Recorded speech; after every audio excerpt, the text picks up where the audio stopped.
वादग्रस्त IAS अधिकारी पूजा खेडकरांनी पुणे जिल्हाधिकाऱ्यांवरती केलेल्या आरोपांचं प्रकरण समोर आहे। विभागीय आयुक्तांनी चौकशीचा एकत्रित अहवाल राज्य सरकारला पाठवलेला आहे। विभागीय आयुक्त चंद्रकांत पुंडलुकवार यांना हा अहवाल पाठवण्यात आलेला आहे। जिल्हाधिकारी डॉक्टर सुहास दिवसे यांचा 25 पानांचा अहवाल आणि पूजा खेडकरांनी दिलेल्या तक्रारीचं इंग्रजीमधलं भाषांतर। खेडकर प्रकरणामध्ये राज्य सरकार आता काय भूमिका घेणार हे बघावं लागेल। आणि या सगळ्याचे ताजे अपडेट्स घेऊयात। बालाजी पोद्दार आपले प्रतिनिधी सोबत आहेत। बालाजी,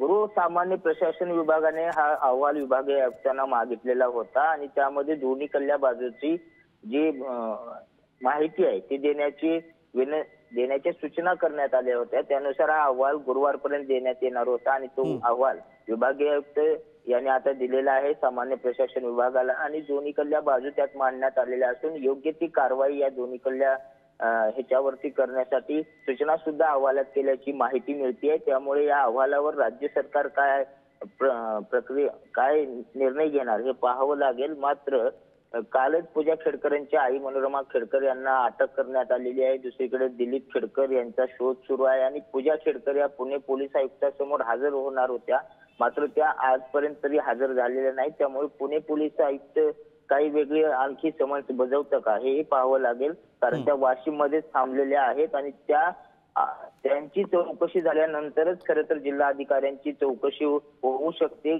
चौकशी करायची की नाही याचा निर्णय होऊ शकतो, मात्र ती सगळी प्रक्रिया आहे ती सध्या तरी थांबलेली पाहायला मिळते। आणि जो सामान्य प्रशासन विभागाने इंग्रजीत रूपांतर करून जो अहवाल मागवला होता विभागीय आयुक्तांना, तो विभागीय आयुक्ताने दोन्ही कल्ल्या बाजू ऐकून तो अहवाल आता दिलेला आहे। गुरुप्रसाद, धन्यवाद बालाजी या सगळ्या सविस्तर माहितीसाठी।